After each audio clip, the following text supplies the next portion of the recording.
गुप्त काल में आज हम गुप्त काल के साहित्य के विकास के बारे में पढ़ेंगे कि गुप्त काल के अंदर साहित्य विकास में क्या हुआ। बात करें गुप्त काल की जो राजकीय भाषा थी वो संस्कृत भाषा थी और इस समय जो शैक्षणिक केंद्र थे वो कौन कौन से थे, जैसे काशी, मथुरा, नासिक, पद्मावती, उज्जैनी, अवरपुर, बल्लभी, काशीपुर और पाटलिपुत्र, ये सारे के सारे यहाँ पर शैक्षणिक केंद्र थे। यानी कि जैसे काशी यूपी में, मथुरा यूपी में है, नासिक महाराष्ट्र में, पद्मावती महाराष्ट्र में, उज्जैनी मध्य प्रदेश, अवरपुर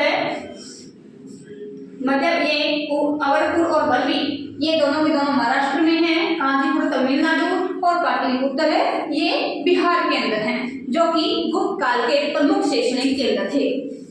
बात करें गुप्त काल में ही महाभारत और रामायण का जो अंतिम संकलन हुआ था वो गुप्त काल के अंदर ही हुआ था। अंतिम संकलन का मतलब क्या हुआ, यानी कि अंतिम रूप से जो आज हम महाभारत और रामायण देखते हैं ना, वो आज का जो रूप मिला था ये अंतिम रूप गुप्त काल में ही तैयार हुआ था। उसके साथ ही भगवत गीता की रचना भी गुप्त काल में होती है और नारद पुराण और बृहस्पति पुराण ये दोनों के दोनों पुराणों की रचना भी गुप्त काल के समय ही होती है। गुप्त काल में बहुत सारे प्रमुख विद्वान और उनके ग्रंथ देते हैं। पंचतंत्र विष्णु शर्मा के द्वारा लिखी गई, ये सभी के सभी गुप्त काल में लिखी गई थी। मालविका, अग्निमित्रम, मेघदूत, ऋतुसंहार, अभिज्ञान समुद्रम, कुमार संभव, रघुवंश, माथागम, विक्रमोर्वशीयम ये सारे के सारे कालिदास की रचनाएं हैं। इसके बाद है मुद्रा राक्षस और देवी चंद्रगुप्तम, ये विशाखा दत्त की है।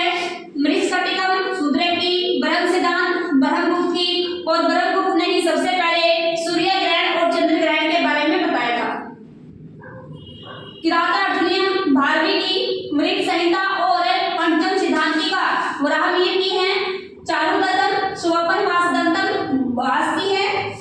सूर्य सिद्धांत और आर्यभट्ट की, अमर बोस, अमर सिंह की, और काव्य मीमांसा राजशेखर के द्वारा लिखी गई। अष्टांग हृदय वाणभट्ट की, रावणवध वत्सभट्टी की, संजय शास्त्र धन्वंतरी, और इसी समय बौद्ध ग्रंथ से कुछ ग्रंथ लिखे गए जिसमें विशुद्धमग बुद्धघोष के द्वारा लिखा गया। इसी समय दीपवंश और महावंश ये दो काफी महत्वपूर्ण बौद्ध साहित्य हैं जिनकी रचना भी गुप्त वंश के समय हुई। अभिधर्म कोश वसुबंधु के द्वारा लिखी गई। योगाचार, भूमि शास्त्र और वज्र क्षेत्रिका ये असंग जो कि बौद्ध धर्म के न्याय थे या बौद्ध भिक्षु थे इनके द्वारा लिखी गई थी और ये महायान शाखा से संबंधित थे। ध्यान रखना, बौद्ध धर्म की महायान शाखा से ये संबंधित थे। बात करें विज्ञान और तकनीकी, गुप्त काल के समय विज्ञान और तकनीकी में कितना विकास हुआ। गुप्त काल में गणित, पदार्थ विज्ञान, चिकित्सा विज्ञान, धातु विज्ञान, ज्योतिष विज्ञान और रसायन विज्ञान में काफी उन्नति हुई, जिसमें प्रमुख है कि विद्वानों की बात करें, गणितज्ञ की बात करें, आर्यभट्ट, ब्राह्मण, भास्कर, प्रथम और बुद्धगुप्त थे।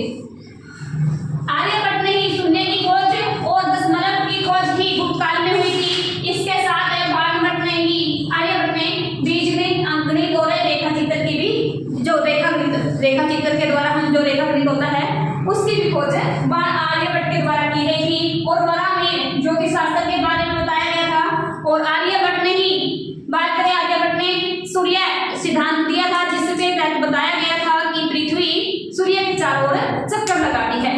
और इसी में आर्यभट्ट ने ही सौर वर्ष के बारे में बताया था। पृथ्वी का जो सौर वर्ष है 365 दिन का, उसके बारे में भी आर्यभट्ट ने बताया था। गुप्त काल में विश्व में पहला शल्य चिकित्सक था सुश्रुत, जिसने त्वचारोपण यानी कि प्लास्टिक सर्जरी और मोतियाबिंद का जो ऑपरेशन होता है ये दोनों की थे। और सेकंड कौन थे, सेकंड शल्य चिकित्सक है धन्वंतरी थे। दो ही मुख्य शल्य चिकित्सक हमारे इतिहास में रहे हैं।